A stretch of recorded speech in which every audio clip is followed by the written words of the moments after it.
اسلام کی تاریخ انتہائی دردناک ہے۔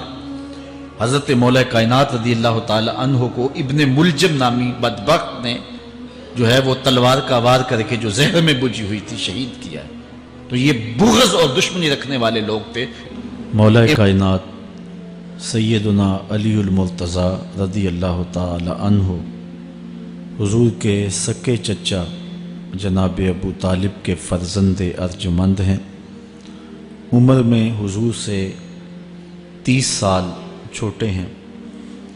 اللہ تعالیٰ نے حضور علیہ السلام کو جب اعلان نبوت کا ارشاد کیا تو جن خوش نصیب لوگوں نے سب سے پہلے اسلام قبول کیا ان میں نمایاں نام حضرت مولا کائنات سیدنا علی المرتضیٰ کا ہے۔ اس وقت ان کی عمر صرف 10 سال تھی۔ بچوں میں سب سے پہلے اسلام قبول کرنے کا شرف انہیں نصیب ہوا۔ آقا کریم علیہ السلام کے چچا زاد بھائی تھے، لیکن ایک موقع پہ حضور نے ان کو ارشاد کیا، انت اخی فی الدنیا والآخرہ، اے علی تو میرا دنیا میں بھی بھائی ہے اور آخرت میں بھی بھائی ہے۔ حضرت مولا کائنات کو حضور علیہ السلام نے مختلف جنگوں میں شرکت کا اعزاز بخشا۔ غزوہ تبوک کے موقع پہ آقا کریم نے ان کو مدینہ المنورہ میں پیچھے بطور امیر چھوڑا، تو انہوں نے عرض کی حضور آپ اپنے بھائی کو بچوں اور عورتوں میں چھوڑ کے جا رہے ہیں۔ تو حضور نے ارشاد فرمایا کہ تیری مثال ایسے ہے جس طرح حضرت موسیٰ علیہ السلام کے ساتھ حضرت ہارون علیہ السلام کی مثال۔ حضرت مولا کائنات کو حضور نے یمن کا حاکم اور امیر بنا کر بھی بھیجا تھا، اور ان کے ساتھ رشتے کی گہرائی یہاں تک ہی نہ رہی بلکہ حضور نے اپنی لاڈلی صاحبزادی حضرت سیدہ فاطمہ الزہرا رضی اللہ تعالی عنہا کا نکاح بھی حضرت علی المرتضیٰ سے ہی کیا۔ ہجرت کی رات اپنے بستر پہ انہیں لٹایا۔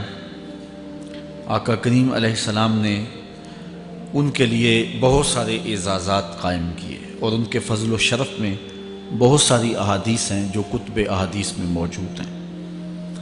حضرت زر بن حبیش رضی اللہ تعالی عنہ روایت کرتے ہیں کہ میں نے مولا کائنات سیدنا علی المرتضیٰ سے سنا، وہ فرماتے ہیں کہ رسول کریم نے میرے بارے میں ارشاد کیا کہ اللہ یحبنی الا مومن ولا یبغضنی الا منافق، کہ اے علی تیرے ساتھ مومن کے علاوہ کوئی محبت نہیں کرتا اور منافق کے علاوہ تیرے ساتھ کوئی بغض نہیں رکھتا۔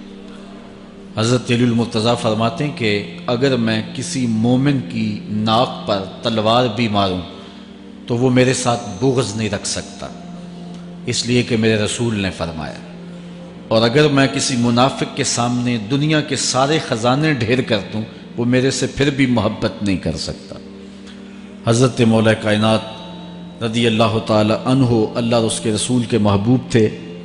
غزوہ خیبر کے موقع پہ حضور نے ارشاد فرمایا، حضرت سہل بن سعد سے روایت مروی ہے، لَعُوتِيَنَّ هَذِهِ الرَّايَةَ غَدًا رَجُلًا يَفْتَحُ اللَّهُ عَلَى يَدَيْهِ يُحِبُّ اللَّهَ وَرَسُولَهُ وَيُحِبُّهُ اللَّهُ وَرَسُولُهُ۔ فرمایا کہ یہ کل میں اس شخص کے ہاتھ میں پرچم دوں گا کہ جو اللہ اس کے رسول سے پیار کرتا ہے اور اللہ اس کا رسول اس سے پیار کرتے ہیں، اور اللہ اس کے ہاتھوں سے فتح عطا کرے گا۔ کہتے ہیں اگلے دن ہر شخص کے سینے میں دل مچل رہا تھا کہ حضور ہمارا انتخاب کریں اور جھنڈا ہمیں عطا کر دیں، لیکن فرماتے ہیں کہ حضور نے ارشاد فرمایا، این علی ابن ابی طالب، علی بن ابی طالب کہاں ہے؟ تو ہم نے عرض کی کہ حضور ان کی آنکھوں میں آشوب ہے۔ فرمایا انہیں بلاؤ۔ بلایا گیا تو حضور نے اپنا لعاب دہن مولا علی کی آنکھوں میں لگا دیا، بیماری دور ہو گئی، اور پھر حضور نے ان کے ہاتھ میں جھنڈا دیا اور اللہ نے اسی دن ان کے ہاتھوں میں فتح عطا فرما دی۔ حضرت زید بن ارقم رضی اللہ تعالی عنہ سے روایت مروی ہے، اس کو تھوڑے سے الفاظ کے فرق کے ساتھ حضرت برا بن عازب نے بھی روایت کیا، ترمذی میں یہ حدیث ہے۔ اور یہ کسی ایک صحابی سے مروی نہیں ہے، اس حدیث کی شہادت 30 صحابہ نے دی ہے۔ بعض علماء نے لکھا ہے کہ یہ حد تواتر تک پہنچتی ہے، اور یہ صحیح ترین حدیث ہے۔ 30 صحابہ نے یہ حدیث حضور علیہ السلام سے سنی اور اس کی گواہی دی۔ حضرت زید بن ارقم رضی اللہ تعالیٰ عنہ روایت کرتے ہیں کہ حضور نے ارشاد فرمایا، من کنت مولا ہو فعلی مولا، جس کا میں مولا ہوں اس کا علی مولا ہے۔ حضرت عمران بن حسین روایت کرتے ہیں کہ حضور نے مولا کائنات سیدنا علی المرتضیٰ کے بارے میں ارشاد کیا، ان علی منی وانا منہ فہو ولی کل مومن، علی مجھ سے ہے اور میں علی سے ہوں، اور وہ ہر مومن کا ولی ہے۔ حضرت ام سلمہ کہتی ہیں کہ میں نے حضور سے سنا، ارشاد فرماتے تھے، لا یحب علی منافق ولا یبغضہ مومن، علی سے منافق پیار نہیں کرتا اور مومن بغض نہیں رکھتا۔ اور ایک حدیث میں حضور نے فرمایا، من سب علی فقد سبنی، جس نے علی کو گالی دی اس نے مجھے گالی دی۔ حضرت مولا کائنات رضی اللہ تعالی عنہ کے حوالے سے ایک فرمان سن لیجئے اور میں اپنے مضمون کی طرف آتا ہوں۔ حضرت مولا کائنات کی ذات کو حضور نے معیار بنایا۔ مسند امام احمد بن حنبل میں روایت ہے، مشکات میں روایت ہے، نہج البلاغہ میں اور باقی کتابوں میں، کہ حضرت علی المرتضیٰ فرماتے ہیں کہ حضور نے مجھے دیکھ کر کے کہا کہ اے علی، تیری مثال حضرت عیسیٰ علیہ السلام کی ہے کہ ان کی وجہ سے ان کے معاملے میں آ کے 2 لوگ برباد ہوئے۔ ایک وہ لوگ جنہوں نے اتنی محبت کی کہ ان کو ابن اللہ، اللہ کا بیٹا کہہ دیا، وہ بھی برباد ہو گئے، اور دوسرا گروہ وہ کہ جنہوں نے ان کے ساتھ بغض رکھا اور ان کی ماں پہ تہمت لگائی، وہ بھی برباد ہو گئے۔ حضور نے یہ ارشاد کر کے فرمایا، حضرت علی فرماتے ہیں کہ حضور نے کہا، یہلک فی رجلان محب مفرط یکرزنی بما لیس فی، اے علی تیرے معاملے میں بھی 2 لوگ بربادی میں مبتلا ہوں گے۔ ایک وہ لوگ جو اتنا پیار کریں گے کہ وہ کہیں گے جو تو نہیں ہوگا، اور دوسرے ومبغض یحملہ شنآن علی ان یبہتنی، اور دوسرے وہ جو تیرے ساتھ بغض رکھیں گے اور بربادی کے راستے پہ چلیں گے۔ تو دونوں گروہ جو ہیں وہ بربادی کی راہوں کے مسافر ہو گئے۔ ایک نے محبت کی اور اس قدر محبت کی کہ وہ کہا جو حضرت علی نہیں تھے۔ حضرت مولا کائنات کے زمانے میں کچھ لوگ آپ کی دہلیز پہ آئے اور کہا، یا علی انت ربنا انت خالقنا انت الہنا، اے علی تم ہمارے رب ہو، تم ہمارے خالق ہو، تم ہمارے معبود ہو۔ تو حضرت علی المرتضیٰ نے فرمایا کہ استغفر اللہ، اللہ تعالیٰ جل شانہ ہی خالق ہے اور وہی مالک ہے اور وہی معبود برحق ہے۔ انہوں نے پھر یہ بات کہی، تو جب تیسری مرتبہ کہا تو حضرت علی نے ان کی گردنیں کاٹ دیں۔ تو یہ آج بھی لوگ موجود ہیں ہمارے ملک میں، ہمارے ضلع میں لوگ ہیں جو علی اللہ کا نعرہ لگاتے ہیں، اور یہ بدترین لوگ ہیں اور معاشرے کی تل چھٹ ہیں، اور یہ محبت میں گمراہ ہو گئے اور انہوں نے حضرت علی المرتضیٰ کو خدا اور الہ کہہ دیا۔ دوسرا طبقہ ہے جو حضرت علی المرتضیٰ کو الہ اور خدا تو نہیں کہتا، لیکن انہیں نبیوں سے افضل مانتا ہے۔ بلکہ شیخ محدث دہلوی علیہ رحمہ نے تحفہ اثنا عشریہ میں باقاعدہ اس قول کو بیان کر کے اس کی تردید کی ہے کہ جو ایک طبقے کا خیال ہے کہ حضرت جبرائیل علیہ السلام کو نبوت دینے میں غلطی لگ گئی تھی، وہ دینی تھی حضرت علی کو اور دے گئے حضور کو، تو آپ نے اس کا رد کیا ہے۔ ایک طبقہ نبیوں سے حضرت علی المرتضیٰ رضی اللہ تعالیٰ عنہ کو افضل مانتا ہے، اور یہ طبقہ بہت سارا پایا جاتا ہے۔ میں نے اپنے ان کانوں سے جو ہے یہ باتیں سنی ہوئی ہیں، اور آپ نے بھی سنی ہوئی ہوں گی کہ نبیوں سے حضرت مولا کائنات کو افضل مانتے ہیں، اور یہ بھی گمراہوں کا ٹولہ ہے۔ تیسرا طبقہ وہ ہے جو نبیوں سے افضل تو نہیں مانتا لیکن معصوم مانتا ہے، یہ گمان کرتا ہے کہ حضرت علی رضی اللہ تعالی عنہ بھی اس شان کے مالک ہیں جو معصومیت کی شان انبیاء علیہ السلام کو دی گئی۔ یہ 12 امام اور 14 معصوم کا لفظ آپ نے سنا ہوگا، ہمارے جاہل مولوی بھی بول دیتے ہیں بعض کا، معصوم صرف انبیاء کی ذوات ہے۔ اولیاء اہل بیت محفوظ ہیں، معصوم نہیں ہیں، معصوم صرف ذوات انبیاء ہیں، اور یہ انہی کا اعزاز ہے ان کے علاوہ یہ اعزاز کسی اور کو حاصل نہیں ہو سکتا۔ چوتھا طبقہ وہ ہے کہ جو حضرت علی المرتضیٰ رضی اللہ تعالی عنہ کو حضرت ابو بکر و عمر رضی اللہ تعالی عنہما سے بھی افضل مانتا ہے۔ خود مولا کائنات نے فرمایا کہ جو لوگ مجھے شیخین سے افضل کہتے ہیں میں ان کے اوپر وہ حد جاری کروں گا جو ایک جھوٹے پہ جاری ہوتی ہے۔ حضرت محمد بن حنفیہ کہتے ہیں جو حضرت مولا کائنات کے بیٹے ہیں کہ میں نے اپنے باپ علی سے پوچھا کہ اس امت میں سب سے افضل شخص کون ہے؟ قالا ابو بکر، کہا امت میں سب سے افضل شخص کا نام ابو بکر ہے۔ کہتے ہیں میں نے کہا ثم من، پھر کون؟ قالا عمر، تو کہا حضرت عمر رضی اللہ تعالی عنہ۔ تو یہ ان کا اپنا عقیدہ ہے۔ یہ کہا جاتا ہے کہ حضرت علی رضی اللہ تعالی عنہ کا حق غصب کر لیا گیا۔ حضرت علی خود فرماتے ہیں کہ اگر حضور نے میرے بارے خلافت کی وصیت کی ہوتی تو میرے پاس صرف ایک تلوار اور ایک چادر بھی ہوتی تو میں آخر دم تک لڑتا۔ شیر خدا ہو اور اللہ کا رسول وصیت کرے اور وہ چھپ کے بیٹھا رہے، یہ کیسے ہو سکتا ہے؟ تو یہ حفوات ہیں اور یہ اباطیل ہیں اور یہ جو ہیں وہ شر ہے جو معاشرے کے اندر پھیلی ہے۔ مخبر صادق نے پہلے خبر دی کچھ لوگ محبت میں گمراہ ہوں، وَمُبْغِضٌ يَحْمِلُهُ شَنَآنِ عَلَىٰ أَن يَبْهَتَنِ، اور کچھ لوگ جو ہیں وہ بغض میں برباد ہو جائیں۔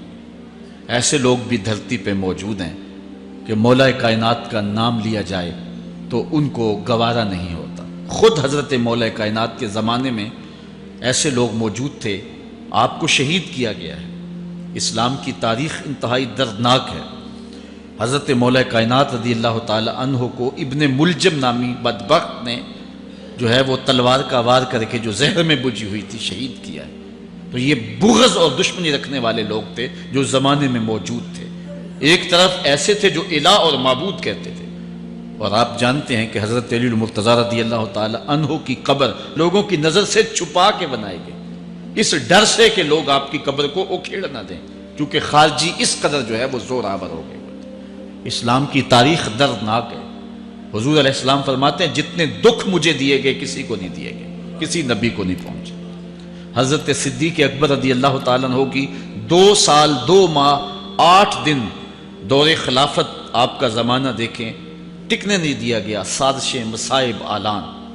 حضرت سیدنا عمر رضی اللہ تعالیٰ عنہ کو شہید کیا گیا۔ حضرت عثمان غنی رضی اللہ تعالیٰ عنہ پہ 40 دن پانی بند رکھا گیا اور پھر انہیں شہید کیا گیا۔ حضرت مولا کائنات شہید کیے گئے۔ حضرت امام حسن کو زہر دیا گیا۔ حضرت امام حسین کو بچوں کے سامنے ذبح کر دیا گیا۔ حضرت امام اعظم ابو حنیفہ کی وفات جیل میں ہوئی ہے۔ امام احمد بن حنبل کے بدن پہ اتنے کوڑوں کے نشان تھے کہ جب قمیض اٹھاتے تھے تو ہر جگہ کوڑوں کے نشان ہی نظر آتے۔ امام مالک کو مدینے کی گلیوں میں گدھے کے اوپر بٹھا کے کالا منہ کر کے وقت کے حاکم نے پھرایا۔ حضرت مجدد الفسانی علیہ رحمہ کو گوالیار کے قلعے میں جو ہے وہ قید کیا گیا۔ علامہ فضل حق خیر آبادی کو جزیرہ انڈمان کالے پانیوں کی سزا دی گئی۔ اہل حق کی تاریخ دیکھیں، دردناک تاریخ ہے۔ آج بھی کابل میں، کندھار میں، قلعہ جنگی میں، دشت لیلہ میں، تورا بورا میں، تکریت میں، موصل میں، بغداد میں، کشمیر میں، غزہ میں، یہاں برما میں دیکھو کون سی قیامت نہیں توڑی جا رہی۔ ہمارے ساتھ ماضی دیکھیں تو ہمیں بغداد کی وہ دردناک کہانی سامنے آتی ہے جب انسانی کھوپڑیوں کا مینار تعمیر کیا جا رہا ہے اور منگول سردار نے اپنی فوج کو حکم دیا تھا کہ جو کسی مسلمان کا سر نہیں لائے گا اس کا سر کاٹ کے اس مینار پہ لگائیں گے۔ پھر لوگ پیسے لے کے پھرتے تھے کہ مسلمان کا پتہ دے اور اس کی کھوپڑی کاٹی جائے۔ کچھ لوگ جان چھپانے کے لیے تہہ خانوں میں گھس گئے، پھر دجلہ کا بند توڑا گیا، 1.25 لاکھ لاشیں ہم نے تہہ خانوں سے نکالی تھی۔ اندلس کی تاریخ پڑھیں، ہمارے ساتھ جو قیامت توڑی گئی۔ مصر کے اندر 30,000 فاطمی وہ شہید کیے گئے۔ غریب و سادہ و رنگی ہے داستان حرم، نہایت اس کی حسین اور ابتدا ہے اسماعیل۔ یہ اسلام کی تاریخی درد سے، خون سے بھری پڑی ہے۔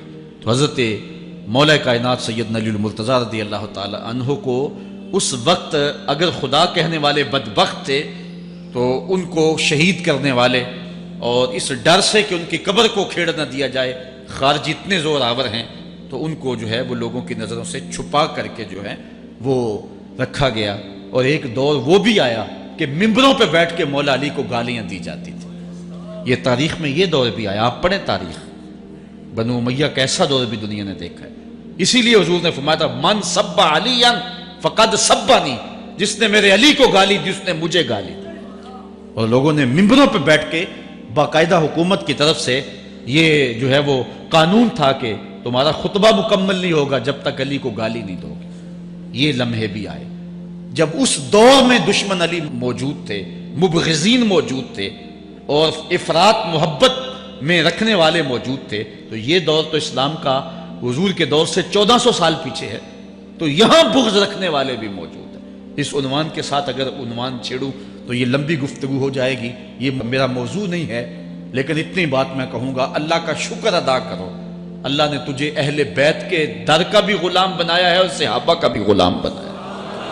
کچھ لوگ صحابہ کا نام لے کے اہل بیت کو برا کہتے ہیں، کچھ اہل بیت کا نام لے کے صحابہ کے خلاف بکواس کرتے ہیں۔ ہمارے بزرگ فرمایا کرتے تھے صحابہ نبی کے در والے ہیں، اہل بیت نبی کے گھر والے ہیں۔ ہم کہتے ہیں گھر والوں تجھے بھی ہمارا سلام، در والوں تجھے بھی ہمارا سلام۔ ہم در والوں کو بھی سلام کرتے ہیں، گھر والوں کو بھی سلام کرتے ہیں۔ کسی نے حضور خطیب الاسلام سے پوچھا تھا کہ حضرت عائشہ افضل ہیں یا حضرت فاطمہ افضل ہیں؟ پوچھنے والے نے تو صاحب کو پھنسانا چاہا تھا، لیکن جن کے عقیدے صاف ہوں وہ پھنستے نہیں ہیں، ان کے عقیدے واضح ہوتے ہیں۔ تو حضرت صاحبزادہ نے فرمایا کہ میاں اگر دیکھو بیٹی ہونے کی حیثیت سے تو فاطمہ بیٹی ہے نبی کی اور عائشہ بیٹی ہے ابو بکر کی۔ ابو بکر کی بیٹی نبی کی بیٹی سے افضل تو نہیں ہو سکتی۔ اور اگر دیکھو بیوی ہونے کی حیثیت سے فاطمہ بیوی ہے علی کی اور عائشہ بیوی ہے نبی کی، علی کی بیوی نبی کی بیوی سے افضل تو نہیں ہو سکتی۔ تو یہ اپنے عقیدے کو واضح کر دیا۔ اللہ آپ کو سلامت رکھے اور حق کی راہوں کا مسافر رکھے۔ آج کا عنوان ہے حضرت مولا کائنات کے اقوال حکمت، ان کی زندگی کا نچوڑ۔ اللہ نے بصیرت کا جو نور اور جو ہے وہ دانش اور فہم و ادراک کے جو اجالے مولا کائنات کو دیے تھے وہ انہی کا مقصود ہے۔ ایک ایک بات سے نور نکلتا ہے، اور اللہ قرآن میں فرماتا ہے جس کو حکمت عطا کر دی گئی اس کو خیر کثیر عطا کر دیا گیا۔ حکمت وہ اس بات کو کہتے ہیں کہ جس کو لوگ نقل کریں اور جس سے فائدہ حاصل ہو۔ حضرت مولا کائنات کی باتوں کو لوگوں نے لکھا، یاد کیا اور آگے منتقل کیا۔ آج سارا دن اور گزشتہ شب حضرت مولا کائنات کے بہت سارے فرامین کو پڑھا ہے، سینکڑوں کے اعتبار سے مختلف کتب سے کھنگالا ہے، اور جس طرح وہ ایک مکھی شہد نچوڑتی ہے، ایک ایک پھول پہ بیٹھ کر کے رس تیار کرتی ہے، ایک شہد آپ کے لیے تیار کیا ہے، اور آج کی مجلس میں آپ کی نظر کرنا چاہ رہا ہوں۔ اور دیکھیے کہ مولا کائنات حکمت کے کیسے دروازے ہیں۔ اسی لیے حضور نے فرمایا آنا دار الحکمت و علی بابھا، آنا مدینۃ العلم و علی بابھا، میں حکمت کا گھر ہوں، علی دروازہ ہے، میں حکمت کا شہر ہوں، علی اس کا دروازہ ہے۔ تو شریف لوگ شہر میں دروازے کے راستے ہی جایا کرتے ہیں، دیواریں پھلانگ کر کے جانا شریف لوگوں کا شیوا نہیں ہوتا ہے۔ علم کی خیرات لینی ہے تو مولا علی کی دہلیز پہ آنا ہوگا۔ حضرت مولا کائنات فرماتے ہیں میں نے اپنے ارادوں کی شکست سے اپنے رب کو پہچانا ہے۔ جو میں منصوبہ بندی کرتا ہوں نتیجہ یہ نکلے گا، میرا خیال ہوتا ہے یہ ہوگا، لیکن ایسا نہیں ہوتا، ہوتا وہ ہے جو رب کو منظور ہوتا۔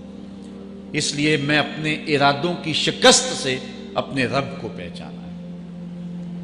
حضرت مولا کائنات زندگی گزارنے کا ڈھب، اسلوب اور طریقہ بتا رہے ہیں، سنو۔ فرماتے ہیں خالط الناس مخالطتاً ان متتم معہا بقو وان عشتم ہنو الیکم، لوگوں کے ساتھ ایسی زندگی گزارو کہ اگر تم مر جاؤ تو لوگ روئیں کہ کوئی قیمتی متاع کھو گئی، اور اگر تم زندہ رہو تو لوگ تمہاری صحبت کے مشتاق رہیں، تمہاری مجلس میں بیٹھنے اور تمہارے پاس آنے کی آرزو اپنے سینے میں رہے۔ مرو تو زمانہ تڑپے، تمہاری موت پہ لوگوں کے سینے میں دل دہل جائے، اور جیو تو لوگ تمہاری خدمت میں حاضر ہونا اپنے لیے ایک سعادت مندی سمجھے۔ مولا کائنات رضی اللہ تعالی عنہ دشمن پر طاقت پانے والے کے لیے ایک نصیحت کرتے ہیں، فرماتے ہیں اذا قدرت علی عدوک فاجعل العفو عنہ شکرا للقدرت علیہ، جب تو دشمن پر غالب آ جائے تو دشمن پر غالب آنے کا شکریہ کیا ادا کرنا ہے۔ دشمن ایک بہت بڑی مصیبت ہے، لیکن دشمن زیر دام آ گیا اور وہ تیرے قابو میں آ گیا اور اس کا سر تیرے پاؤں تلے ہے۔ اب اللہ کا شکر اس حال میں کہ مالک تو نے دشمن پر مجھے غلبہ دیا، طاقت دی، تو شکر کیا ہے؟ تو حضرت مولا کائنات فرماتے ہیں دشمن پر غالب آنے کا شکریہ یہ ہے کہ دشمن کو معاف کر دو۔ یہ بڑے لوگوں کا شیوا ہوتا ہے، جب دشمن قابو آ جائے تو پھر اس سے درگزر کرنا، یہ اللہ تعالیٰ کا شکر ادا کرنا ہے، یہ اللہ تعالیٰ جل شانہ کی اس کرم نوازی کا شکریہ ادا کرنا ہے۔ زہد کیا ہے؟ حضرت مولا کائنات رضی اللہ تعالی عنہ کا ایک 4 لفظی فرمان سنیے، اور زہد کی تعریف کتنی خوبصورتی کے ساتھ کی۔ فرمانے لگے افضل الزہد اخفاء الزہد، بہترین زہد یہ ہے کہ زہد کو پوشیدہ رکھا جائے، بہترین زہد یہ ہے کہ زہد کو پوشیدہ رکھا جائے۔ ہم تو اپنی عبادتوں، اپنی نیکیوں، اپنی سماجی خدمات کے اشتہار چھپواتے ہیں نا۔ وہ کسی زمانے میں ہم سنتے تھے نیکی کر دریا میں ڈال، اور اب کہتے ہیں نیکی کر اخبار میں ڈال۔ یہاں زہد، ترک دنیا، اللہ تعالیٰ کی عبادت کا جو ذوق بندے کو نصیب ہوتا ہے، وہ بہترین اور افضل زہد کیا ہے؟ کہا زہد کو پوشیدہ رکھنا، یہ افضل زہد ہے۔ حضرت مولا کائنات کا ایک اور فرمان سنیے، اشرف الغنا ترک المنا، بہترین دولت مندی کیا ہے؟ جس کے پاس مربے زیادہ ہیں، جس کے پلازے زیادہ ہیں، جس کا بینک بیلنس زیادہ ہے، جس کے پاس جو ہے وہ بہت ساری دولتیں ہیں، سونا اور چاندی کے انبار ہیں، کون سب سے زیادہ دولت مند ہے؟ افضل دولت مندی کیا ہے؟ تو حضرت مولا کائنات فرماتے ہیں کہ افضل دولت مندی یہ ہے کہ آرزویں ترک کر دی جائیں، ورنہ کھرب پتی بھی بندہ ہوگا تو اس کو چین نہیں آئے گا، قرار نہیں آئے گا، حل من مزید اس کی تباہ میں ہوگا۔ چونکہ آنکھیں نہیں رجتی، پیٹ بھر جاتا ہے، آنکھیں نہیں بھرتی۔ کوزائے چشم حریصاں پر نشد، تا صدف کانے نشد پر در نشد۔ اس لیے حضرت مولا کائنات فرماتے ہیں بہترین غنا اور دولت مندی کیا ہے؟ کہ بندے کی آرزویں ختم ہو جائیں۔ اقبال کہتا ہے تیری دعا ہے کہ ہو میری آرزو پوری، تیری دعا ہے کہ ہو میری آرزو پوری، میری دعا ہے کہ تیری آرزو بدل جائے، میری دعا ہے کہ تیری آرزو بدل جائے۔ تو یہ بہترین غنا ہے کہ بندے کی آرزویں مختصر ہو جائے، ورنہ انسان جس حالت میں بھی ہو وہاں مطمئن نہیں ہوتا۔ کروڑ پتی ارب پتی کو دیکھتا ہے، ارب پتی کھرب پتی کو دیکھتا ہے، کھرب پتی اپنے سے آگے دیکھتا ہے۔ اس لیے جب آرزویں مختصر ہوں گی تو بندہ جس حالت پہ بھی ہوگا راضی ہوگا، اور بندہ اپنی حالت پہ راضی ہو جائے تو یہ اللہ کی رضا کا سبب ہے۔ حضرت مولا کائنات کا ہی ایک قول ہے، جو اللہ کے عطا کردہ تھوڑے رزق پہ راضی ہو گیا، اللہ تعالیٰ قیامت کے دن اس کے تھوڑے عملوں پہ راضی ہو جائے۔ یہ اللہ کی کرم نوازیوں کے رنگ ہے۔ حضرت مولا کائنات کی ایک اور حکمت آمیز بات سنیں، فرما رہے ہیں سیئات تسوء کا خیر عند اللہ من حسنۃ توجب کا، وہ برائی جو تجھ کو پریشان کر دے، دکھی کر دے، اذیت میں مبتلا کر دے، وہ گناہ جو تیرے ضمیر پہ بوجھ بن جائے، تو اپنے آپ کو حقیر سمجھنے لگ جائے، چھوٹا سمجھنے لگ جائے، گناہگار سمجھنے لگ جائے، جس برائی سے تجھے دکھ پہنچے وہ اس نیکی سے بہت اچھا ہے وہ تیرا برائی کرنا جو تجھے تکبر میں مبتلا کر دے۔ جس نیکی سے تو متکبر ہو جائے، انسان کو انسان نہ سمجھے، مخلوق کو کیڑے مکوڑے سمجھے، اپنے سجدوں پہ ناز کرے، ان سجدوں سے وہ برائی بہتر ہے جو تیرے اندر عجز پیدا کر دے، تیرے اندر نرمی پیدا کر دے، تیرے اندر جو ہے وہ ایک رقت پیدا کر دے۔ وہ برائی جو ہے وہ اس نیکی سے بہتر ہے۔ حضرت مولا کائنات کا ایک اور فرمان دیکھیے، لا غنا کل عقل ولا فقر کل جہل ولا میراث کل ادب ولا ظہیر کل مشاورہ۔ کتنی خوبصورت باتیں ارشاد فرمائیں۔ فرمایا عقل جیسی دولت کوئی نہیں، عقل جیسی دولت کوئی نہیں ہے، اور جہالت جیسی غربت کوئی نہیں۔ جو شخص جاہل ہے وہ کروڑوں میں بھی کھیلتا ہے تو وہ غریب ہے۔ اللہ نے عقل کا چراغ دیا ہے تو اس کے پاس دولت نہیں بھی ہے تو عقل بہت بڑی دولت ہے۔ تیسری بات، ولا میراث کل ادب، اور ادب جیسی وراثت کوئی نہیں۔ ایک بندے کو ادب کی دولت مل گئی تو اس کو سب کچھ مل گیا۔ آج جس دور میں ہم جی رہے ہیں، اس دور میں ہم سے ادب چھینا جا رہا ہے، بڑی باریک سازشیں ہو رہی ہیں، آنکھوں سے حیا نکالا جا رہا ہے، بوڑھوں کا، بزرگوں کا۔ یہ ماہ رمضان کا کتنا حیا ہوا کرتا تھا، اگر کوئی بدقسمتی سے روزہ نہیں رکھتا تھا تو وہ سامنے کبھی کھاتا ہی نہیں تھا، اسے رمضان کا حیا مارتا تھا۔ لیکن آج لوگ کھلے بندوں نہیں کھا رہے، حیا ہی اڑ گیا آنکھوں سے۔ اس طرح اہل بیت کا حیا آنکھوں سے نکل گیا، اصحاب رسول کا حیا آنکھوں سے نکل گیا، نبی کا حیا لوگوں کی آنکھوں میں نہیں رہا۔ بے ادبی کو فروغ ہے، اور نبی کے بارے میں ایسی ڈٹائی سے بات کرتے ہیں جس طرح عام آدمی ہو گئے۔ یہ بے حیائی کا اور بے ادبی کا دور ہے، جبکہ ادب ایک بہترین وراثت ہے۔ اگر آپ مجھے پوچھیں کہ دین کیا ہے، ایک تو ہے کہ 3 گھنٹے کا واز کیا جائے کہ دین یہ ہے، اور ایک ہے کہ 2 لفظوں کے اندر بتایا جائے دین کیا ہے۔ تو اگر 2 لفظوں میں بتانا چاہوں تو اقبال کا لہجہ ادھار لینا پڑے گا۔ اقبال کہتا ہے، دین سراپا سوختن اندر طلب، انتہائش عشق آغازش ادب۔ طلب محبوب میں تڑپنے کا نام دین ہے، ادب سے شروع ہوتا ہے، عشق پہ ختم ہو جاتا ہے۔ جس دین میں ادب نہیں ہے وہ دین نہیں، چاہے صحابہ کا ادب نہیں، چاہے اہل بیت کا ادب نہیں، چاہے انبیاء کی ذوات کا ادب نہیں، چاہے والدین کا ادب نہیں، دین نام ہی ادب کا ہے۔ تو یہ دولت اس وقت چھینی جا رہی ہے، اور بڑی تیزی کے ساتھ قوم کے اندر بے ادبی کو فروغ دیا جا رہا ہے۔ نئی نسل کی حفاظت کریں، اپنی اولاد کو محفوظ کر لیں، ان کے عقیدوں کی صحت کا التزام کریں، کہیں ایسا نہ ہو کہ ان کی زبان لمبی ہو جائے اور ولیوں پر، نبیوں پر، اور حضور علیہ الصلوۃ والسلام کے اصحاب پر اور حضور کی آل پر وہ زبانیں تان کھولیں۔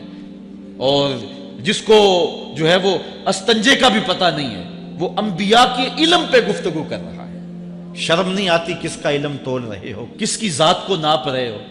ڈٹھے ورق قرآن دے پھول سارے، تیری شان جیا نہیں کوئی ہو ڈٹھا، تیری شان دا کرے مقابلہ جیڑا انہوں عاشقاں اصلی چور ڈٹھا۔ کوئی نور آکھے کوئی بشر آکھے، پیندہ رات دینے ایہو شور ڈٹھا، اللہ والیاں گل مکا دیتی تساں ہور ڈٹھا اساں ہور ڈٹھا۔ تم نے پتہ نہیں کس کو دیکھا ہے جو سکی بیٹی کو بھی نہیں بخشوا سکتا، گلا پھاڑ پھاڑ کے کہا جاتا ہے نبی سکی بیٹی کو نہیں بخشوا سکتا۔ اور میاں تم بخشوانے کی بات کرتے ہو، نبی تو کہہ رہا ہے فاطمہ تو جنتی عورتوں کی سردار ہے، وہ تو جنتیں بانٹ رہے ہیں، وہ تو جنتیں وراثت میں دے رہے ہیں۔ تو ادب پہلا کرینہ ہے محبت کے کرینوں میں، اس لیے کہا کہ ادب جیسی میراث کوئی نہیں، ولا ظہیرہ کل مشاورہ، اور مشورے جیسا مددگار کوئی نہیں۔ آپ کے پاس بڑے اسلحے ہیں، بڑی تلواریں ہیں، بڑے تعلقات ہیں لوگوں کے ساتھ، لیکن اچھا مشورہ یہ سب سے اچھا مددگار ہے آپ کا۔ حضرت مولا کائنات کا ایک اور قول سنیے، نفس المرء خطاہ الی اجلہ۔ آپ فرماتے ہیں کہ آدمی کی یہ جو سانسیں نکل رہی ہیں یہ موت کی طرف اٹھتے ہوئے قدم ہے۔ دوسری سانس تب آتی ہے جب پہلی ختم ہو جاتی ہے، تو پہلی سانس کی موت، دوسری سانس کی زندگی ہے۔ وہ کیا کسی نے کہا زندگی نام ہے مر مر کے جیے جانے کا۔ یہ ایک بار ہم ایک سانس کو کاٹتے ہیں تو دوسری سانس آتی ہے، جب تک پہلی سانس موجود ہے دوسری نہیں آئے گی۔ تو حضرت مولا کائنات فرماتے ہیں یہ موت کی طرف اٹھتے ہوئے قدم ہے۔ آپ رکے ہوں اشارے پہ تو ہمارے یہ پنڈی بائی پاس پہ جو اشارے لگے ہیں یہ 125 سے بھی چلتے ہیں، 125 سے پیچھے آ رہے ہیں، 20 سے 25 سے 50 سے 100 سے 125 سے پیچھے آ رہے ہیں۔ حضرت مولا کائنات فرماتے ہیں جو چیز شمار کی جاتی ہو وہ بالآخر ختم ہو جاتی ہے، تو گنتی جب الٹی چلتی ہے تو بہت جلد کام زیرو پہ آ جاتا ہے، اور زیرو پہ پہنچنا ہی موت ہے۔ تو زندگی کی یہ سانسیں یہ الٹی چل رہی ہیں، اور میں اور آپ لمحہ لمحہ موت کے قریب ہو رہے ہیں۔ ہم جو ہے وہ اپنی زندگی کی سالگرہ منا رہے ہیں، ہم کہتے ہیں کہ ہم اتنے بڑے ہو گئے، میاں بڑے نہیں ہوئے، چھوٹے ہو گئے، موت بالکل قریب آ گئی ہے۔ اللہ اکبر۔ حضرت مولا کائنات معیشت کے اصول بھی بیان کر رہے ہیں۔ ما اعلی من اقتصد، جو میانہ روی سے چلتا ہے کبھی بھی کنگال نہیں ہوتا۔ اب ہر شخص کی آرزو ہے کہ میری دولت بڑھ جائے، میرے پاس پیسے کافی ہوں، میں آسودہ زندگی گزاروں۔ اس کا طریقہ کیا ہے؟ جھوٹی قسمیں، چالاکی، 2 نمبر مال بیچنا، ٹیکس چوری کرنا، بجلی چوری کرنا، گیس چوری کرنا۔ کیا طریقہ ہے پیسے بچانے کا؟ مولا کائنات سے پوچھیں، مولا علی سے پوچھیں۔ مولا علی فرماتے استنزل الرزق بالصدقہ، صدقہ دیتے جاؤ رزق بڑھتا چلا جائے گا۔ جو کماتے جاؤ اس میں کچھ حصہ رکھ لو اللہ کی راہ میں، صدقہ دیتے جاؤ گے تمہارا رزق بڑھتا چلا جائے گا۔ اچھا، حضرت مولا کائنات کا ایک اور قول دیکھیے اور اس کا حسن دیکھیے۔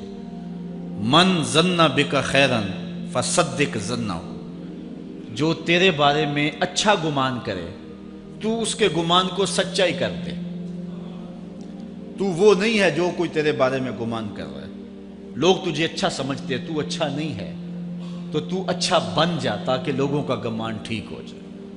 اعلیٰ حضرت عظیم البرکت امام احمد رضا خان فاضل بریلوی علیہ رحمہ، آپ کے بارے میں لوگوں کا گمان تھا کہ حافظ قرآن ہے، آپ حافظ نہیں تھے، تو آپ کے بارے میں یہ گمان پیدا ہو گیا کہ یہ حافظ ہے۔ تو رمضان کا موسم آیا تو کسی نے کہا حضرت اس مرتبہ آپ ہی سنا دیں، تو اعلیٰ حضرت نے سوچا یہ میرے بارے میں اچھا گمان کرتے ہیں، چلو حافظ بنے جاتے ہیں۔ اعلیٰ حضرت نے قرآن 1 مہینے میں حفظ کیا ہے، دن کو پڑھتے تھے، شام کو سنا دیتے تھے کہ جو لوگوں کا گمان ہے میں اس کے مطابق ہی ہو جاؤں۔ اچھا، گمان کی کہانی سنیے، صحیح حدیث میں آتا ہے اور حدیث قدسی ہے، رب کہتا ہے میرا بندہ میرے بارے جو گمان کرتا ہے میں ایسے ہی ملوں گا۔ اس لیے اپنے رب کے بارے میں اچھا گمان کرنا چاہیے کہ ہمارا رب ہمیں معاف کر دے گا اور ہمارے گناہوں سے درگزر فرمائے گا۔ حضرت مولا کائنات کا ایک اور حکمت آمیز جملہ سماعت کیجئے۔ من عظم صغار المصائب ابتلاہ اللہ بکبارہا، چھوٹی سی مصیبت آ جائے جو بندہ واویلا شروع کر دے، مصیبت آ گئی، چھوٹی سی بیماری آئے تو شور کرے، چھوٹی سی مصیبت آئے تو شور کرے، اللہ اس کو پھر بڑی مصیبت میں مبتلا کر دیتا۔ جہاں ضرورت نہیں ہے وہاں اظہار کی کیا ضرورت؟ بیماری ہے تو ڈاکٹر کو بتاؤ، بندے کو بتانے کا کیا فائدہ؟ ہمارے ایک دوست ہیں کہ وہ کہتے ہیں کہ پہلے اگر کسی سے پوچھتے تھے نا کہ کیا حال ہے تو وہ کہتا تھا شکر ہے، اور آج کسی سے پوچھے تو وہ کہتا ہے شوگر ہے۔ یعنی اللہ تعالیٰ جل شانہ نے اگر تمہیں کسی ابتلا میں مبتلا کر دیا ہے تو اس کا شور، اس کا واویلا نہ کرو۔ جو چھوٹی مصیبت پر واویلا کرے گا اللہ پھر اس کو بڑی مصیبت میں مبتلا کر دے گا۔ حضرت مولا کائنات کا ایک اور حکمت آمیز جملہ سماعت کیجیے۔ آپ فرماتے ہیں زندگی گزارنے کا گر اور طریقہ، فرماتے ہیں عظم الخالق عندک یصغر المخلوق فی عینک، اگر تیری نظر میں خالق بڑا ہوگا تو پھر مخلوق چھوٹی ہو جائے گی۔ اگر اللہ کی عظمت کا تجھے لحاظ ہے کہ وہ بہت عظیم ہے تو پھر مخلوق کی پرواہ نہیں ہوگی۔ حضرت مولا کائنات رضی اللہ تعالیٰ عنہ فرماتے ہیں کہ ایک باندی کے ہاتھ کے اندر خنزیر کی انتڑیاں ہوں، میں دنیا کو اتنی نظر سے بھی نہیں دیکھتا۔ تو یہ انسان اللہ کی عظمتوں کا اور اللہ کی شانوں کا جب لحاظ اسے ہوتا ہے تو پھر دنیا اس کی نظر میں جو ہے وہ کوئی قدر و قیمت نہیں رکھتی۔ ایک روایت میں آتا ہے جس کو اللہ نے قرآن دیا اور اس نے دنیا داروں کو دیکھا رشک کی نظر سے کہ ان کو دولت دی گئی، ان کو فلاں دیا گیا، میں تو بہت پیچھے رہ گیا۔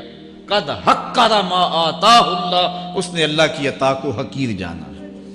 او میاں انہیں دولت دی گئی ہے، رب نے تجھے اپنا قرآن عطا کیا، تو پھر جو ہے وہ تو حقیر تو نہیں ہے، تجھے تو اعلیٰ چیز عطا کر دی گئی ہے۔ تو جس نے اللہ کی عظمت اور خالق کی عظمت کا اقرار کیا پھر مخلوق اس کی نظر میں کوئی حیثیت نہیں رکھتی ہے۔ کن فی الفتنۃ کابن اللبون لا زہر فیرکب ولا درع فیحلب، جب فتنے دنیا پہ پھیل جائیں تو مولا کائنات نصیحت کرتے ہیں پھر زندگی کیسے گزارنی۔ یہ دور بھی فتنوں کا دور ہے۔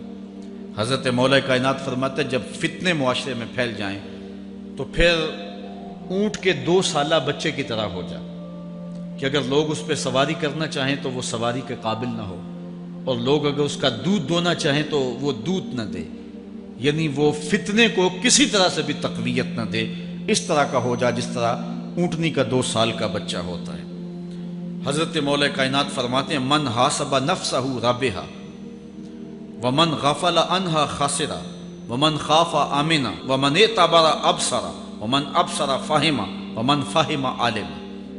فرماتے ہیں کہ جس نے اپنے نفس کا محاسبہ کیا اس نے نجات پا لی، اور جو اپنے نفس کے محاسبے سے غافل رہ گیا اس نے خسارے کا سودا کیا۔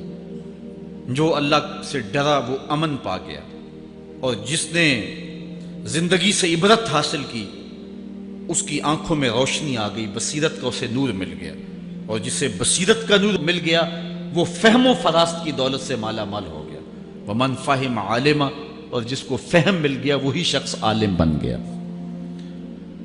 مختلف سیغے یاد کرنے سے عالم نہیں بنتا، فہم و فراست کا نور اگر مل جائے تو یہ ہے علم کا جمال، آخرت کی فکر رکھنے والا عالم ہے۔ بلکہ مولا کائنات فرماتے ہیں العلم علمان مطبوع و مسموع، علم 2 علم ہیں، ایک وہ ہے جو من میں راسخ ہو اور ایک وہ ہے جو کانوں تک رہتا ہو۔ فرماتے ہیں ولا ينفع المسموع اذا لم يكن المتبوع، جو سنا ہوا علم نفع نہیں دیتا جب تک وہ من میں اتر نہ جائے اور باطن کے اندر روشنی نہ کر دے۔ حضرت مولا کائنات کی ایک اور نصیحت ذرا غور سے سنیے، فرمایا تمہارے سامنے نیکوکار اور بدکار برابر نہ ہو، کہ نیک بھی جو ہے وہ اسی انداز میں ہو اور برا بھی، اس کا سلوک بھی تمہارا ایک جیسا ہی ہو۔ ایسا کرنے سے نیکوں کی ہمت پست ہو جائے گی اور خطاکار اور بھی شوخ ہو جائیں گے۔ ہر آدمی کو وہ مقام دینا چاہیے جس کا وہ اپنے عمل کے اعتبار سے مستحق ہے۔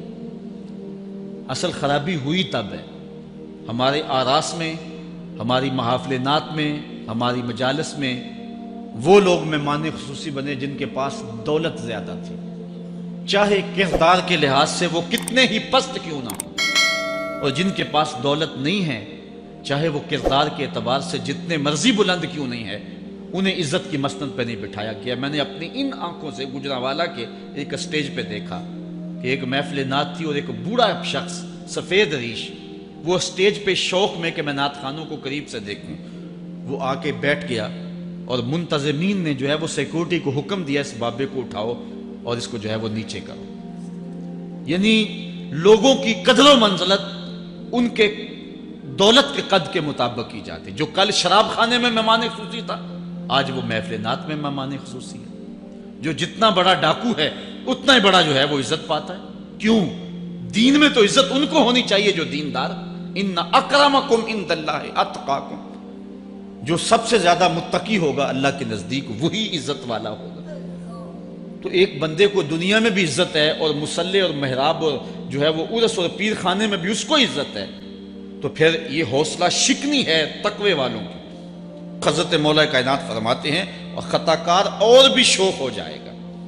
بلکہ ہم نے جو انداز اختیار کیا ہوا ہے، ایک شعر پڑھتے ہیں ہمارے نعت خان کہ چلو دربار نبی میں چلیں، کھوٹے سکے بھی جہاں پہ چلتے ہیں، اور پھر جو ہے وہ سارے لوگ نوٹ پھینک رہے ہوتے ہیں، شرابی بھی نوٹ پھینک رہا ہے، جوا کھیلنے والا بھی پھینک رہا ہے، جس نے رشوت سے پیسے کمائے وہ بھی پھینک رہے ہیں اور خوش ہو رہے ہیں کہ کھوٹے سکے بھی وہاں چلتے ہیں۔ جبکہ ان اللہ طیب ولا یقبل الا الطیب، حدیث میں آتا ہے اللہ فرماتا ہے کہ اللہ طیب ہے اور پاکیزہ کے علاوہ قبول ہی نہیں کرتا۔ من غش فلیس منا، جو ملاوٹ کرے وہ ہم سے نہیں ہے۔ اور یہاں کھوٹے سکے بھی چلائے جا رہے ہیں، اور پھر جتنے بھی کھوٹے سکے ہیں وہ نوٹ پھینک رہے اور ایسے ایسے پھینک رہے اور خوش ہو رہے ہیں کہ یہ تو کچھ بھی نہیں ہے، حرام سے کمائے حلال طریقے سے کمائے جس طریقے سے کمائے کوئی فرق نہیں پڑتا۔ نہیں، حضرت مولا کائنات نے زندگی کے گر سکھائے، فرماتے ہیں کہ نیکوکار اور بدکار تمہاری نظروں میں برابر نہ ہو۔ ایسا کرنے سے نیکوں کی ہمت پست ہو جائے گی اور خطا کار اور بھی شوق اور گناہ میں دلیر ہو جائیں گے۔ ہر آدمی کو وہ مقام دو جو عمل کے اعتبار سے اس کا مقام بنتا ہے۔ لیکن اس دور کے اندر تو جو حال ہو گیا ہے، بلکہ حضرت مولا کائنات اس بات کو پہلے بھام کے ارشاد فرمایا، لوگوں کا عجیب حال ہے، بدکاری کو اعلیٰ نسب کا نشان سمجھتے ہیں اور پاک دامنی کو تعجب خیال کرتے ہیں، گویا اسلام کے لباس کو الٹا پہن لیا ہے لوگوں۔ جو رخ سیدھا ہونا چاہیے تھا اس کو الٹا کر دیا، جو الٹا ہونا چاہیے اس کو سیدھا کر دیا۔ حضرت مولا کائنات کا ایک اور قول بھی سنیے، تھوڑا سا شک بھی دین بگاڑ دیتا ہے۔ دین کے اندر شک نہیں کرنا چاہیے، دین جو ہے وہ یقین کا نام ہے۔ علامہ اقبال نے ایک بڑی خوبصورت اس وقت بات کہی تھی جب شکوک جنم لے رہے تھے کہ سن اے تہذیب حاضر کے غلام، غلامی سے بدتر ہے بے یقینی، غلامی سے بدتر ہے بے یقینی۔ آج بے یقینی پھیلا دی گئی ہے معاشرے کے اندر، اور قوم جو ہے وہ بالکل جو ہے وہ یقین کی اس دولت پہ جو ہے وہ قانے نہیں ہے۔ اور فرمایا مولا کائنات نے تھوڑا سا شک بھی دین بگاڑ دیتا ہے۔ اور پھر دوسرا قول بھی سنیے، تھوڑی سی دنیا بھی آخرت برباد کر دیتی۔ یہاں دنیا سے مراد کیا ہے؟ دولت، کاروبار نہیں، چیز دنیا از خدا غافل بدن۔ مرشد اقبال رومی کہتے ہیں دنیا کیا ہے؟ خدا سے غافل ہونا۔ خدا سے غافل جو شے کر دے، وہ دولت ہو، وہ کاروبار ہو، وہ بیوی ہو، وہ بچے ہوں، وہ دنیا ہے۔ اور دنیا تھوڑی بھی ہو آخرت کی بربادی کا سبب ہے۔ حضرت مولا کائنات فرماتے ہیں پرہیزگاری کے سوا علم درست نہیں ہوتا، اور طمع کی موجودگی میں دین سلامت نہیں رہ سکتا۔ اگر میرے اندر لالچ ہے تو میں یہاں ممبر پہ بیٹھ کے حق نہیں بول سکتا۔ اگر میرے اندر لالچ ہے تو میں اسمبلی میں بیٹھ کے حق نہیں بول سکتا۔ جب طمع ہو تو پھر دین سلامت نہیں رہتا، اور جب طمع نہ ہو تو بندہ سولی پہ چڑھ کے بھی حق ہی بولتا ہے۔ دوواں گلاں وچوں 10 درویشا، میرے حضور کی بل عالم فرماتے ہیں دوواں گلاں وچوں 10 درویشا، تینوں کیڑی گل کو بھولی، عالم اوپر ممبر بولے عاشق اوپر سولی۔ جب تک تھوڑی طمع بھی انسان کے اندر ہے تو بندہ پھر اس کا دین سلامت نہیں رہ سکتا۔ دین کی سلامتی طمع کو ختم کرنا ہے۔ مائے نی میں کنوں آکھاں درد بچھوڑ دا حال نی، مائے نی میں کنوں آکھاں درد بچھوڑ دا حال نی، مائے